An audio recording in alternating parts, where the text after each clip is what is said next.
Buenos días, mi nombre es Marcela Mucio y el tema que trataré hoy es la conducción de calor en régimen estacionario.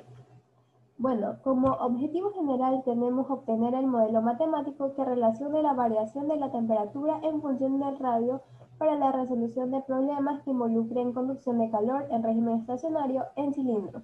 El primer objetivo específico consiste en realizar las suposiciones correctas que se aproximan al sistema de estudio para la simplificación de la ecuación general de transferencia de calor. Como segundo objetivo tenemos identificar las condiciones de frontera en cada caso de estudio para la obtención de las constantes de integración resultantes del desarrollo de la ecuación de transferencia de calor. También buscamos resolver los casos de estudio utilizando el simulador EES para complementar el análisis de resultados a partir de la generación de una gráfica temperatura versus radio. Bueno, el ejercicio 1 consiste en un tubo y en su interior contiene una mezcla líquida de hidrocarburos a 70 grados centígrados. Este tubo está sumergido en el mar, donde la temperatura es de 5 grados centígrados y se desea determinar la temperatura en la superficie del ducto y la razón de pérdida de calor durante la transferencia. Entonces, bueno, tenemos el bosquejo del sistema, que como habla de un tubo, un ducto, se va a representar con un cilindro. Aquí vemos que el cilindro muestra su radio interno y su radio externo. Dentro del cilindro lo que hay es una mezcla de hidrocarburos líquidos, entonces es un fluido. Por eso nos brindan su temperatura y su coeficiente de convección.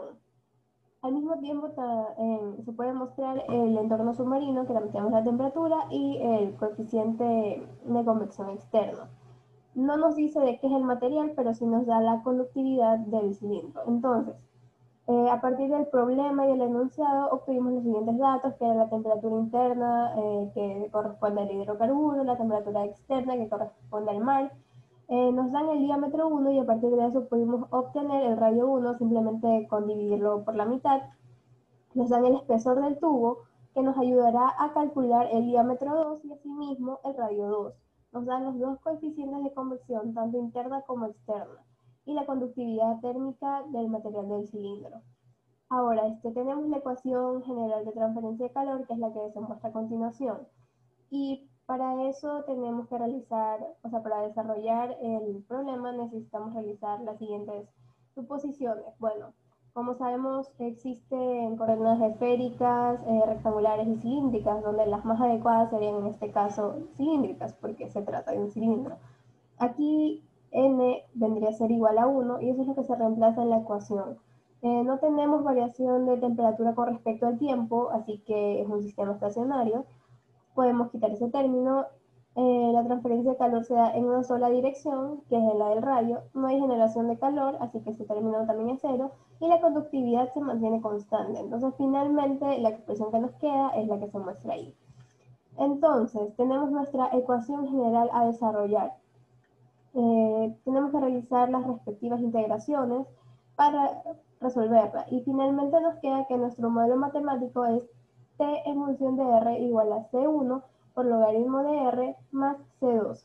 Ahora, en el problema nos menciona que tenemos dos coeficientes de convección, tanto interna como externa. Es decir, tenemos dos transferencias de calor por convección y estas vienen a ser nuestras condiciones de frontera. Una con respecto al fluido de los hidrocarburos y otra con respecto al mar. Entonces, lo que hicimos fue, con esas dos condiciones de fronteras, evaluarlas en el modelo matemático y por medio de despejes y ejercicios matemáticos, despejar la constante C1 y C2 que van a ser nuevamente introducidas en el modelo para tenerlo. Entonces, aquí se muestra el modelo ya obtenido. Y también necesitaremos la fórmula para la tasa de calor. Y bueno, tenemos estas ecuaciones. Si nosotros reemplazamos todos los datos, llegaremos a esas respuestas. Pero nosotros introducimos las fórmulas y las variables en el simulador ES. Entonces, primero tenemos la parte del código, que básicamente fue introducir las variables y las fórmulas que obtuvimos anteriormente. El programa mismo nos muestra las ecuaciones que hemos formado y finalmente, si todo está bien, se corre y nos da los resultados, donde la temperatura es de 44,83 grados centígrados y el calor es de 5.947 watts. Bueno, con respecto al análisis de resultados, la transferencia de calor se da desde el cuerpo que tiene mayor temperatura hacia el que tiene menor.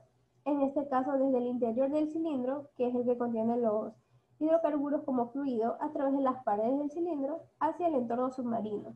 Entonces, como se trata de fluidos en el interior, tanto como en la superficie, las dos condiciones de frontera corresponden a la transferencia de calor por convección.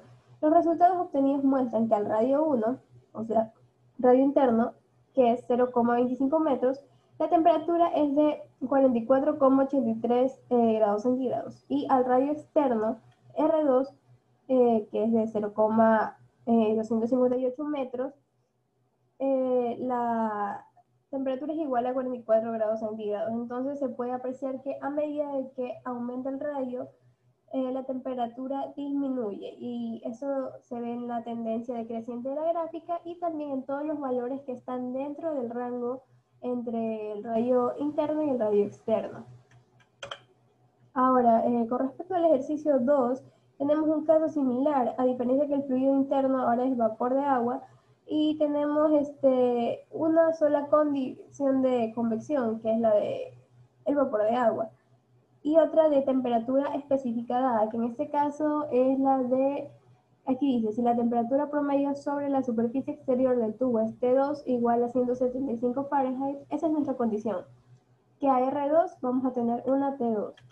Entonces, la manera de desarrollarlo es similar, tenemos el bosquejo, el mismo problema nos da los datos, la longitud del diámetro, los radios, la conductividad, la temperatura interna del vapor con su respectivo coeficiente de convección y la temperatura 2 al radio 2. Entonces, asimismo, utilizamos la ecuación general de transferencia de calor y realizamos las suposiciones que no varían, son las mismas. Condiciones cilíndricas, sistema estacionario, transferencia de calor en una sola dirección, sin generación de calor y la conductividad constante. Y llegamos a la misma ecuación. Pero esto va a cambiar a medida que desarrollemos debido a las condiciones de frontera. Entonces, tenemos la ecuación general. Resolviendo eso, nos da el modelo matemático que es T en función de R igual a C1 por logaritmo de R más C2. Entonces, como ya mencioné antes, tenemos dos condiciones de frontera diferentes. Una que es de la temperatura específica dada de T en R2 va a ser igual a 175, o sea, T2. Tenemos la otra que es la de convección, pero esa es interna. Entonces, si nosotros evaluamos esas dos condiciones en el modelo y realizamos los respectivos despejes, vamos a tener C1 y C2. Y si las evaluamos en el modelo, vamos a tener ya nuestra temperatura en función del radio. Ahora, si nos pide calor, ¿por qué hicimos esto? Es porque la tasa de calor dada del cilindro, vemos que depende de T1 y T1 no la tenemos, por lo tanto necesitamos una expresión que nos ayude a encontrar T1 en función del radio 1, que ese sí lo tenemos. Entonces, bueno, ya está el resultado y lo que hicimos fue similar. Introducir las variables, con la ecuación nos muestra las ecuaciones formadas y nos da el resultado, que el calor es 46.628 watts.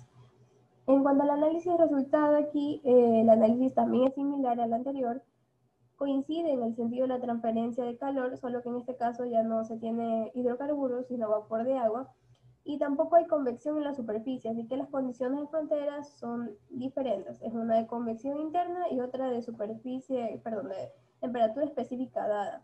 Y bueno, el calor obtenido fue de 46.628 BTU por hora y asimismo se guarda la relación de que a medida que aumenta el radio, la temperatura disminuye. Y también se puede ver en la tabla de valores. Bueno, como conclusiones tenemos que se obtuvieron los modelos que representan la variación de temperatura en función del radio en cilindros. Eso también se puede hacer para esferas y para paredes planas, pero lo hemos hecho en cilindros. También se logró simplificar la ecuación general de referencia de calor por medio de suposiciones que aproximaban el problema a la realidad. Se identificaron las condiciones de frontera como convección interna, externa y las temperaturas específicas para la elaboración del modelo. Y se utilizó el simulador EES para revisar la gráfica que corroboraba el análisis paramétrico de la temperatura con respecto al radio.